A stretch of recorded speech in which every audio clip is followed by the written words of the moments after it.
Hello friends, स्वागत है आपका मेरे YouTube चैनल हिंदी कानूनी जानकारी में। आज हम बात करेंगे सीआरपीसी की धारा 145 यानी 145 के बारे में। यदि आप सीआरपीसी से रिलेटेड पिछली धाराओं का अध्ययन करना चाहते हैं तो आप यहां पर क्लिक करें।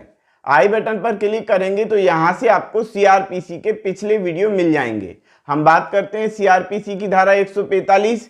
ये कहती है जहां भूमि या जल से संबंध विवादों से परिशांति कायम रखने के लिए यदि आवश्यकता है, परिशांति भंग होना संभव है, वहां पर प्रक्रिया यानी कि जल से संबंधित या स्थावर संपत्ति से संबंधित यदि कोई विवाद है और उस विवाद के कारण परिशांति भंग होने की संभावना है, शांति भंग होने की संभावना है, ऐसे समय में एसडीएम द्वारा या जिला मजिस्ट्रेट द्वारा यानी कि कलेक्टर महोदय के माध्यम से या तहसीलदार के माध्यम से इसमें प्रक्रियाएं अपनाई जाती हैं। खास तौर से जो है जिला मजिस्ट्रेट या एसडीएम, इनके माध्यम से प्रक्रियाएं अपनाई जाती हैं। उदाहरण के लिए समझ लेते हैं कि मान लेते हैं कि दो पक्षों में कोई विवाद हो गया, दो व्यक्तियों में कोई विवाद हो गया जमीन को लेकर के। एक पक्षकार ये कहता है कि ये जमीन मेरी है और दूसरा पक्षकार ये कहता है कि जमीन मेरी है। पहला पक्षकार आकर के जो है बंदूक लेकर के आता है, तलवार लेकर के आता है और डंडे लेकर के आता है और अपने साथ और 8-10 व्यक्तियों को लेकर के आता है और घोषणा करता है कि मैं जो है 15 तारीख को इस जमीन पर कब्जा करूंगा, जिसकी ताकत हो आकर के रोक ले।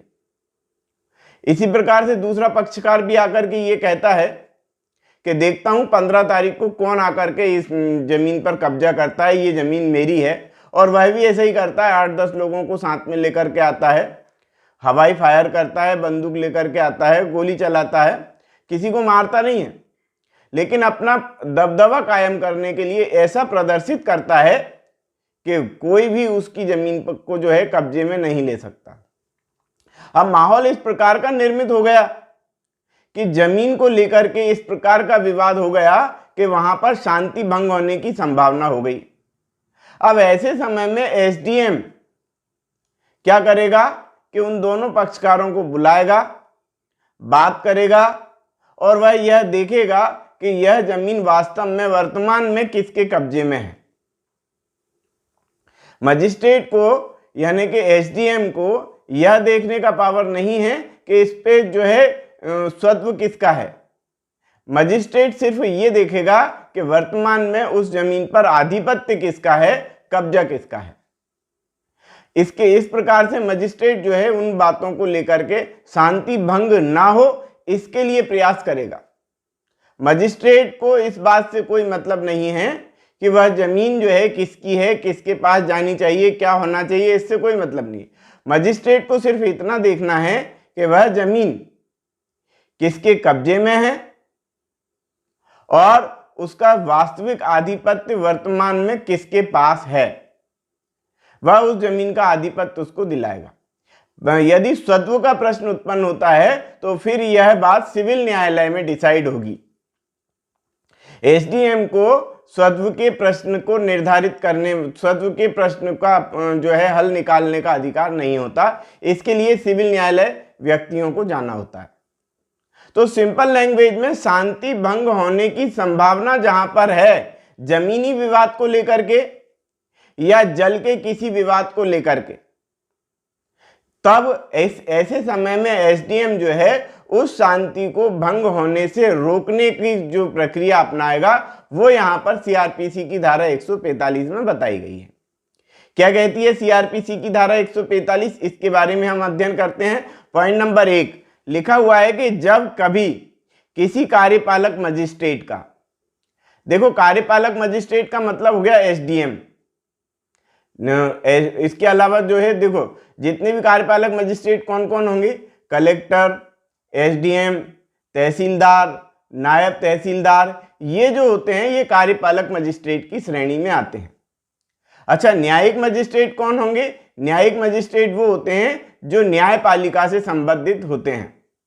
यानी कि हमारे यहाँ पर हमारे संविधान में न्यायपालिका को और कार्यपालिका को अलग अलग रखा गया है। कार्यपालक मजिस्ट्रेट जो हैं वो राज्य सरकार के अधीन होते हैं, जबकि न्यायिक मजिस्ट्रेट जो हैं वो सुप्रीम कोर्ट, हाई कोर्ट के अधीनस्थ होकर के कार्य करते हैं। तो हम यहाँ पर बात कर रहे हैं कार्यपालक मजिस्ट्रेट की। कार्यपालक मजिस्ट्रेट के अधिकार सीमित होते हैं। तो इस प्रकार से हम पढ़ते हैं कि कार्यपालक मजिस्ट्रेट का पुलिस अधिकारी की रिपोर्ट से या अन्य इत्तला से यह समाधान हो जाता है। यानी कि कार्यपालक मजिस्ट्रेट को पुलिस के द्वारा ये इत्तला मिलती है कि वहां पर शांति भंग होने की संभावना है, या किसी अन्य सूचना के माध्यम से उसको जानकारी मिलती है कि भैया उस गांव में जमीन को लेकर के या जल को लेकर के कोई विवाद उत्पन्न हो रहा है और वहां पर शांति भंग होने की संभावना है। यदि ऐसी जानकारी कार्यपालक मजिस्ट्रेट को यानी एग्जीक्यूटिव मजिस्ट्रेट जो होता है उसको मिलती है, तो उसकी स्थानीय अधिकारिता के अंदर कैसी जानकारी मिलती है कि इस प्रकार की जानकारी कि उसकी स्थानीय अधिकारिता के अंदर किसी भूमि या जल या उसकी सीमाओं से संबद्ध विवाद वर्तमान है, यानी कि वर्तमान में इस प्रकार का कोई विवाद है जिससे परिशांति भंग होना संभव है, यानी कि शांति भंग हो सकती है, तब वह अपना ऐसा समाधान होने के आधारों का कथन करते हुए और ऐसे विवाद से संबद्ध पक्षकारों से यह अपेक्षा करते हुए लिखित आदेश देगा। मजिस्ट्रेट यानी कि कार्यपालक मजिस्ट्रेट लिखित आदेश देगा। क्या आदेश देगा? कि वे विनिर्दिष्ट तारीख और समय या तो स्वयं या प्लीडर द्वारा, यानी कि मजिस्ट्रेट इस प्रकार का आदेश देगा कि भैया दोनों पक्षकार आ जाओ। कौन सी तारीख? वो तारीख ही निर्धारित करेगा कार्यपालक मजिस्ट्रेट। और आओ तो कैसे आओ? या तो स्वयं उपस्थित हो या अपने प्लीडर के माध्यम से, यानी कि अपने वकील के माध्यम से उपस्थित हो। या तो वकील को भेजो आपका, या फिर आप स्वयं उपस्थित हो। तो उस समय में या उस तारीख को, उस समय और तारीख को स्वयं या प्लीडर द्वारा उसके न्यायालय में हाजिर हो और विवाद की विषय वस्तु पर वास्तविक कब्जे का तथ्य के बारे में अपने अपने दावों का लिखित कथन पेश करें। कब्जे के तथ्य के बारे में यहां पर स्वत्व के प्रश्न की तो कोई बात नहीं की गई है। क्यों? क्योंकि स्वत्व के प्रश्न का निर्धारण करने का अधिकार, उसका निराकरण करने का अधिकार सिविल न्यायालय के पास है। कार्यपालक मजिस्ट्रेट को यह अधिकार नहीं है। कार्यपालक मजिस्ट्रेट तो ये देखेगा कि वह जमीन वर्तमान में किसके कब्जे में है और कब्जे के आधार पर वह विवाद का निराकरण करेगा। इसीलिए वो यहाँ पर लिखा हुआ है कि ऐसा आदेश देगा कि भैया बताओ, अपने अपने कागज ले आओ कि किसके कब्जे में जमीन है। इसके अलावा पॉइंट नंबर 2 बताया कि इस धारा के प्रयोजन के लिए भूमि या जल पद से अंतर्गत, तो भूमि और जल किसको कहा गया है? देखो, भूमि और जल के बारे में बताया गया पॉइंट नंबर 2 में। भवन, बाजार, मीन क्षेत्र, फसलें, भूमि की अन्य उपज और ऐसी किसी संपत्ति जिसको भाटक या लाभ भी है, जिसमें भाटक है ना, भाड़ा यानी कि किराया, कोई किराए से दी गई संपत्ति हो या इस प्रकार से लाभ अर्जित की जाने वाली संपत्ति हो, फसल हो, जमीन हो, भवन हो, मकान हो या जल क्षेत्र से संबंधित कोई चीज हो, जैसे तालाब वगैरह कुछ भी। तो यदि ये सब चीजें हैं तो ये भूमि और जल से संबद्ध मानी जाएंगी। पॉइंट नंबर 3 बताया कि इस आदेश की एक प्रति, अब जो आदेश दिया है किसने? मजिस्ट्रेट ने। कौन से मजिस्ट्रेट ने? कार्यपालक मजिस्ट्रेट ने, यानी एग्जीक्यूटिव मजिस्ट्रेट ने जो आदेश दिया है, एसडीएम ने, कलेक्टर ने, इस प्रकार से। तो इस आदेश की एक प्रति की तामील इस संहिता द्वारा समन की तामील के लिए उपबंधित रीति से व्यक्ति या व्यक्तियों पर की जाएगी। यानी कि जो आदेश मजिस्ट्रेट ने दिया है उसकी 2 प्रतियां, मतलब उसको कुल मिला के जो है 4 प्रतियों में बनाया जाएगा। तो कैसे कैसे क्या क्या होगा? तो एक प्रति तो उस पहले पक्षकार को भेजी जाएगी, दूसरी प्रति दूसरे पक्षकार को भेजी जाएगी, तीसरी प्रति जो है उस स्थान पर लगाई जाएगी जो विवाद वाला क्षेत्र है, उस स्थान पर लगाई जाएगी, और चौथी जो है मजिस्ट्रेट के पास रहेगी। तो उस रीति से, उपबंधित रीति से ऐसे व्यक्ति या व्यक्तियों पर की जाएगी जिन्हें मजिस्ट्रेट निर्दिष्ट करे, यानी कि मजिस्ट्रेट बताए कि भैया उन लोगों को ये आदेश दे के आओ, समन की तामील दे के आओ, और कम से कम एक प्रति विवाद की विषय वस्तु पर या उसके निकट किसी सहदृश्य भाग में सहदृश्य स्थान पर लगाकर प्रकाशित की जाएगी। तो एक प्रति, कम से कम एक प्रति, यदि बड़ा क्षेत्र है तो 8-10 प्रति वहां पे छपनी चाहिए, या नहीं तो कम से कम 1 प्रति तो विवाद वाले स्थान पर लगाई जाएगी। 1 प्रति जो है एक पक्षकार को और दूसरी प्रति दूसरे पक्षकार को दी जाएगी उस आदेश की कि भैया आप लोग आ जाओ, न्यायालय में उपस्थित हो जाओ और यहाँ पर विवाद का निराकरण करो, वहां पर जो है अपनी दमदारी मत दिखाओ। इस प्रकार से पॉइंट नंबर 4, यानी कि मजिस्ट्रेट तब विवाद की विषय वस्तु को पक्षकारों में से किसी के कब्जे में रखने के अधिकार के गुणावगुण के आधार पर, यानी कि कब्जा किसका है, मजिस्ट्रेट अब ये देखने का प्रयास करेगा उसके समक्ष हाजिर होने पर, दोनों पक्षकार जब हाजिर हो गए उसके समक्ष, मजिस्ट्रेट के समक्ष, तो वह यह देखेगा गुण और अवगुण के आधार पर कि वर्तमान में कब्जा किसका है। तो गुणावगुण या दावे के प्रति निर्देश किए गए उन कथनों का जो ऐसे पेश किए गए हैं परिशीलन करेगा, यानी कि उनकी जांच करेगा, पक्षकारों को सुनेगा, पक्षकारों को सुनने के बाद ऐसे सभी साक्ष्य, कैसे, ऐसे सभी साक्ष्य लेगा जो उनके द्वारा प्रस्तुत किया जाए, यानी कि दोनों पक्षकारों के द्वारा जो प्रस्तुत साक्ष्य है उसको देखेगा। और ये काहे के लिए देख रहा है मजिस्ट्रेट, सिर्फ और सिर्फ ये देखने के लिए कि वर्तमान में कब्जा किसका है। मजिस्ट्रेट को सिर्फ इतना ही देखना है कि कब्जा किसका है, अधिकार किसका है, स्वत्व किसका है, कैसे संपत्ति आई, इससे उसको कोई मतलब नहीं। मजिस्ट्रेट को सिर्फ इतना देखना है कि वर्तमान में उस संपत्ति पर कब्जा किसका है।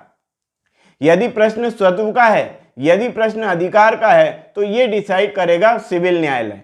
ये एग्जीक्यूटिव मजिस्ट्रेट का पावर इतना नहीं है कि वो स्वत्व का निराकरण करे या अधिकारों का निराकरण करे, वह सिर्फ कब्जे का आधार देखेगा कि कब्जा किसके पास है। तो साक्ष्य लेगा उनके द्वारा प्रस्तुत, जो उनके द्वारा प्रस्तुत की जाए।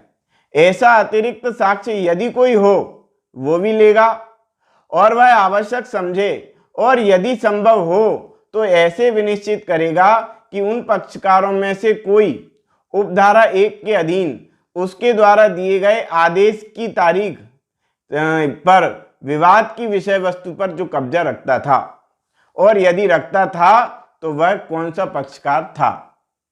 यानी कि विवाद की विषय वस्तु जो है उस पर वर्तमान में कब्जा किसका है, यह देखने का काम एग्जीक्यूटिव मजिस्ट्रेट का को कौन से समय में, जब आदेश किया गया था तब किसका कब्जा था। आदेश किया गया था उस समय जिस व्यक्ति का कब्जा था उसी का कब्जा माना जाएगा, उसी का कब्जा जो है वो मजिस्ट्रेट लिखित में देगा कि भैया फलाने व्यक्ति का कब्जा है और उसी के कब्जे में ये संपत्ति रहेगी। उसको अधिकार और स्वत्व का प्रश्न यदि होता है, यदि कोई व्यक्ति कहता है कि मेरा अधिकार है, मेरे बाप दादा की जमीन है, तो फिर भैया इस विषय को लेकर के सिविल न्यायालय में जाओ। मजिस्ट्रेट ये कहेगा कि भैया यदि ऐसा प्रश्न है कि तुम्हारे बाप दादा की जमीन है और तुम्हारा अधिकार है, तो इन सब बातों को लेकर के सिविल न्यायालय में जाओ। मैं तो सिर्फ कब्जे के आधार पर फैसला दूंगा और जिसका कब्जा है उसके हक में फैसला दे करके और यहाँ पर विवाद का निराकरण कर दूं ताकि शांति भंग ना हो। मेरा काम सिर्फ शांति भंग होने से रोकना है, बाकी काम सिविल न्यायालय का, वहां जाओ। अब यहां पर एक बात और है कि मजिस्ट्रेट ने देख लिया कि कब्जा किसका है और उसके हक में फैसला कर दिया, परंतु यदि मजिस्ट्रेट को यह प्रतीत होता है कि कोई पक्षकार उस तारीख को जिसमें पुलिस अधिकारी की रिपोर्ट या अन्य इत्तला मजिस्ट्रेट को प्राप्त हुई, ठीक पूर्व 2 माह के अंदर उस तारीख के पश्चात उपधारा 1 के अधीन, यानी कि सीधी सीधी लैंग्वेज में समझ लें अपन तो कि 2 माह के अंदर मजिस्ट्रेट को इत्तला मिली, मजिस्ट्रेट को जानकारी मिली, मजिस्ट्रेट ने आदेश दिया, उसके 2 माह के पहले यदि किसी व्यक्ति को बेदखल कर दिया गया है उसकी जमीन से तब तो ठीक, लेकिन 2 माह के अंदर अंदर यदि उसको बेदखल किया गया है तो ये माना जाएगा कि उन 2 माह के अंदर यदि किसी व्यक्ति को बेदखल किया गया है तो बेदखल जिसको किया गया है उसी व्यक्ति का कब्जा माना जाएगा। यहां पर सीधा ये कहा गया। तो 2 माह के अंदर या उस तारीख के पश्चात और उपधारा 1 के अधीन उसके आदेश की तारीख के पूर्व बलात् और सदोष रूप से कब्जा किया गया है, यानी कि जबरदस्ती किसी व्यक्ति ने 2 माह के अंदर कब्जा कर लिया है, मजिस्ट्रेट के आदेश के 2 माह के अंदर जबरदस्ती कब्जा कर लिया है, तो फिर उसका कब्जा नहीं माना जाएगा, कब्जा उसका माना जाएगा जो पहले से कब्जेदार रहा है। तो यह माना जाएगा कि उस प्रकार बेकब्जा किया गया पक्षकार उपधारा 1 के अधीन उसके आदेश की तारीख से कब्जा रखता था। यानी कि बेदखल किया गया पक्षकार जो है कब्जा रखता था, ऐसा माना जाएगा यदि आदेश की तारीख से 2 माह के अंदर अंदर उसको बेदखल किया गया हो तो। इस प्रकार से पॉइंट नंबर 5 बताता है कि इस धारा में कोई बात हाजिर होने के लिए ऐसे अपेक्षित किसी पक्षकार या किसी अन्य हितवद व्यक्ति को दर्शित करने के लिए नहीं रोकेगी कि कोई पूर्वोक्त प्रकार का विवाद वर्तमान में नहीं है। यानी कि दोनों पक्षकारों को यह अधिकार है कि वह यह बता सकें कि हमारा विवाद न्यायालय में चल रहा है, सिविल न्यायालय में। यदि दोनों में से कोई भी ये बता देता है कि भैया हमारा तो विवाद जो है सिविल न्यायालय में चल रहा है, तो भी ऐसे समय में भी जो है एग्जीक्यूटिव मजिस्ट्रेट जो है वो ये देखेगा कि वर्तमान में कब्जा किसका है और शांति भंग ना हो इसके लिए प्रयास करते हुए उन दोनों पक्षकारों को शांत करेगा।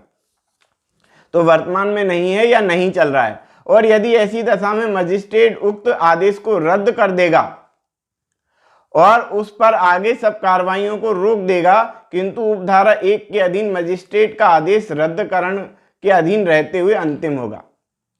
यानी उपधारा 1 के अधीन कब्जे के आधार पर दिया गया फैसला पक्षकारों पर प्रभावकारी होगा और वह फैसला उस समय तक चलेगा, कब तक? जब तक कि सिविल न्यायालय ये डिसाइड नहीं कर देता है कि वर्तमान में अधिकार किसका है।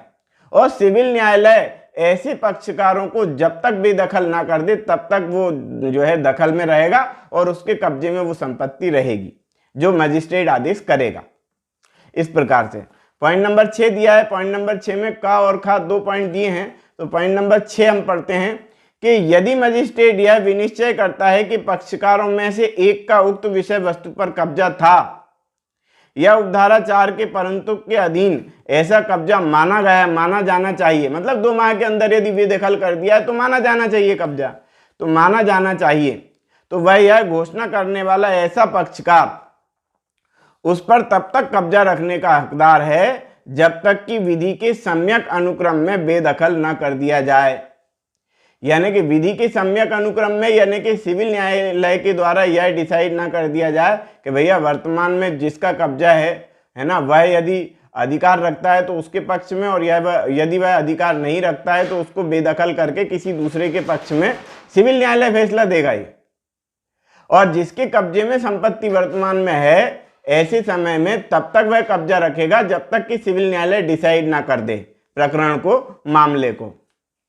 तो विधि के सम्यक अनुक्रम में उसको बेदखल ना कर दिया जाए तब तक वो कब्जा रखेगा। और यह निषेध करने वाला कि तब तक बेदखली न कर दी जाए तब तक ऐसे कब्जे में कोई विघ्न न डाला जाए आदेश जारी करेगा। यानी कि एग्जीक्यूटिव मजिस्ट्रेट जो है, कार्यपालक मजिस्ट्रेट जो है, वह ऐसा आदेश करेगा कि भैया जिसके कब्जे में वर्तमान प्रॉपर्टी है उसी के कब्जे में रहेगी, और जब तक सिविल न्यायालय डिसाइड करके उसको बेदखल ना कर दे तब तक वह उसके कब्जे में रहेगी, और जब तक उसके कब्जे में रहेगी तब तक कोई भी प्रकार का, किसी भी प्रकार का विघ्न या बाधा दूसरी पार्टी के द्वारा इसमें कारित नहीं की जाएगी। इस प्रकार का आदेश जो है मजिस्ट्रेट देगा। और जब तक उपधारा 4 के परंतु के अधीन कार्यवाही करता है तब उस पक्षकार को जो बलात् और सदोष बेकब्जा किया गया है कब्जा लौटा सकता है। 2 माह के अंदर किसी को कब्जे से बेदखल किया गया है तो उसको कब्जा लौटाने का अधिकार भी जो है कार्यपालक मजिस्ट्रेट को है। इस प्रकार से यहाँ पर बताया गया। पॉइंट नंबर 7 कहता है कि जब किसी कार्यवाही में किसी पक्षकार की मृत्यु हो जाती है। पॉइंट नंबर 7 को भी हम समझ लें। मान लो किसी पक्षकार की मृत्यु हो गई, अब मृत्यु होने के बाद अब विवाद किस किस के बीच रहेगा? तो भैया उनके बीच रहेगा जो उनके वारिसान हैं, जो उनके वास्तव में उत्तराधिकारी हैं, उन व्यक्तियों के बीच वो विवाद रहेगा और उनको जो है पक्षकार बना लिया जाएगा जो है कार्यपालक मजिस्ट्रेट के द्वारा। तो कार्यपालक मजिस्ट्रेट ये देखेगा कि यदि प्रकरण के विचाराधीन रहते हुए किसी व्यक्ति की मृत्यु हो गई है तो ऐसे समय में उन लोगों को वो पक्षकार बनाएगा जो उसके उत्तराधिकारी हैं, जिसकी मृत्यु हुई है उसके उत्तराधिकारी व्यक्तियों को पक्षकार बनाया जा सकेगा। पॉइंट नंबर 7 में बताया गया। लेकिन इसमें एक चीज और है कि उत्तराधिकारियों में भी विवाद हो गया कि भैया नहीं मैं भी हूं और मैं भी उत्तराधिकारी हूं, मैं भी उत्तराधिकारी हूं। तो ऐसे समय में कार्यपालक मजिस्ट्रेट जो है वो सबको ही जो इस प्रकार का विवाद कर रहे हैं कि मैं भी उत्तराधिकारी हूं, मैं भी उत्तराधिकारी हूं, तो वो सभी को पक्षकार बना लेगा एजुकेटेड मजिस्ट्रेट। पॉइंट नंबर 7 इस प्रकार की बात करता है। तो लिखा हुआ है कि पॉइंट नंबर 7 को पढ़ रहा हूं मैं। तो जब किसी ऐसी कार्यवाही के पक्षकार की मृत्यु हो जाती है तब मजिस्ट्रेट यानी कि कार्यपालक मजिस्ट्रेट, तब मजिस्ट्रेट मृत पक्षकार के विधिक प्रतिनिधि को कार्रवाई का पक्षकार बनवा सकेगा और फिर जांच चालू रखेगा। और यदि इस बारे में कोई प्रश्न उत्पन्न होता है कि मृत पक्षकार का ऐसा कार्रवाई प्रयोजन के लिए विधिक प्रतिनिधि कौन है, तो मृत पक्षकार का प्रतिनिधि होने का दावा करने वाले सब व्यक्तियों को उस कार्रवाई का पक्षकार बना सकेगा। यानी सभी लोगों को जो ये कह रहे हैं कि साहब मैं भी पक्षकार, मैं भी, हाँ भैया तुम भी आ जाओ, तुम भी आ जाओ, तुम भी आ जाओ, सब जने आ जाओ, कोई दिक्कत नहीं। क्यों? क्योंकि यहां पर कब्जा निर्धारित करना है, ये थोड़ी निर्धारित करना है कि अधिकार किसका है, स्वत्व किसका है। तो ऐसे समय में जो है सिविल न्यायालय में तो ये देखा जाता है कि कौन पक्षकार बनने योग्य है, कौन पक्षकार बनने योग्य नहीं है। लेकिन जो है कार्यपालक मजिस्ट्रेट के समक्ष यदि आते हैं सभी लोग, तो सभी आ जाओ, कोई दिक्कत नहीं है। इस प्रकार से पॉइंट नंबर 8 कहता है कि यदि मजिस्ट्रेट की राय है कि उस संपत्ति के जो इस धारा के अधीन उसके समक्ष लंबित कार्रवाई में विवाद की विषय वस्तु है, यानी कि जो विवादित संपत्ति है उसके बारे में कोई फसल या अन्य उपज, यानी कि कोई विवादित संपत्ति है, मान लो कि कोई जमीन है, अब जमीन पे खड़ी फसल है, अब विवाद तो लंबा चल सकता है। ऐसे समय में जो फसल है वो खराब हो सकती है, तब ऐसे समय में मजिस्ट्रेट जो है क्या करेगा, उस फसल को जो है कटवा सकेगा, बिकवा सकेगा, है ना। और बिकवाने के बाद यदि ये डिसाइड हो जाता है कि ये संपत्ति जो है फलाने व्यक्ति के कब्जे में है, तब ऐसे समय में विवाद, जो फसल बेची गई है और फसल को बेचने से जो रुपया आया है वो रुपया उस व्यक्ति को दे दिया जाएगा। यानी कि तुरंत नष्ट होने वाली संपत्ति के विषय में जो है पॉइंट नंबर 8 निर्धारित करता है कि मजिस्ट्रेट को क्या करना चाहिए। तो यदि मजिस्ट्रेट की राय है कि उस संपत्ति के जो इस धारा के अधीन जो है उसके समक्ष लंबित कार्रवाई के लिए विवाद की विषय वस्तु है, कोई फसल या अन्य उपज शीघ्रतया या प्रकृति से क्षयशील है, यानी कि तुरंत नष्ट होने वाली है, तो वह ऐसी संपत्ति को की उचित अभिरक्षा या विक्रय के लिए आदेश दे सकता है, उसको बेच सकता है। ऐसी संपत्ति को जो आप पहले खराब ही हो जाएगी तो फिर क्या करेंगे, तो ऐसे समय में मजिस्ट्रेट उस संपत्ति को बेच सकता है, उसकी फसल वगैरह को बेच सकता है। और जांच समाप्त होने पर ऐसी संपत्ति या उसके विक्रय के आगमों के व्ययन के लिए ऐसा आदेश दे सकता है जो वह ठीक समझे, यानी कि वो जैसा न्यायालय को ठीक समझे वह ऐसा आदेश कर सकता है। बेचने के बाद संपत्ति को या फसल वगैरह को बेच दिया, अब बेचने के बाद जो रुपया आया वो किसको देना है, तो इसका डिसाइड जो है मजिस्ट्रेट कर सकता है। पॉइंट नंबर 9 कहता है कि यदि मजिस्ट्रेट ठीक समझता है तो वह इस धारा के अधीन कार्रवाइयों के किसी प्रक्रम में किसी आवेदन पर किसी साक्षी के नाम समन निर्देश देते हुए जारी कर सकता है और वह हाजिर हो या कोई दस्तावेज या चीज को पेश करे। यानी कि मजिस्ट्रेट का ये भी पावर है कि वह साक्षियों को यानी कि गवाहों को बुलवा सकता है और ये आदेश दे सकता है कि भाई आप कोई चीज पेश करें या कोई साक्ष्य पेश करें या कुछ भी जो भी आपके पास है उसको आप बताएं, तो जिससे कि न्याय करने में सहायता हो कि कब्जा किसके पक्ष में है और किसके पक्ष में आदेश किया जाए। इस प्रकार से पॉइंट नंबर 10 कहता है कि इस धारा यानी कि धारा 145 की कोई बात धारा 107 के अधीन कार्रवाइयों को करने के लिए मजिस्ट्रेट की शक्तियों का अल्पकरण करने वाली नहीं समझी जाएगी। यानी कि सीआरपीसी की धारा 107 बताती है कि यदि कोई व्यक्ति शांति भंग करता है तब ऐसे समय में जो है उससे बॉन्ड भरवा लिया जाता है कि भैया अब आप शांति भंग नहीं करोगे। तो इस प्रकार से बॉन्ड भरने के बाद यदि कोई शांति भंग करता है तो आईपीसी की धारा 188 के अंतर्गत उस पर कार्रवाई की जा सकती है। तो ये जो सीआरपीसी की धारा 145 है यह 107 का अल्पकरण नहीं करती है। इस प्रकार से पॉइंट नंबर 10 में बताया गया। तो आज हमने अध्ययन किया सीआरपीसी की धारा 145 के बारे में। यदि आपको सीआरपीसी या आईपीसी का पूर्ण अध्ययन करना है, यानी कि पूरी की पूरी आईपीसी पढ़ना है, पूरी की पूरी सीआरपीसी पढ़ना है, तो आप यहाँ पर क्लिक करें। आई बटन पर क्लिक करेंगे तो यहाँ से आपको पूरी की पूरी सीआरपीसी और पूरी की पूरी आईपीसी मिल जाएगी। तो आज की वीडियो में इतना ही। वीडियो यदि आपको पसंद आया हो तो वीडियो को लाइक करें, शेयर करें, कमेंट्स करें, और यदि आपने हमारे चैनल को अभी तक सब्सक्राइब नहीं किया है तो चैनल को सब्सक्राइब कर लें, बेल आइकॉन प्रेस कर दें ताकि अगली वीडियो का नोटिफिकेशन आपको मिल सके। ये वीडियो देखने के लिए बहुत बहुत धन्यवाद।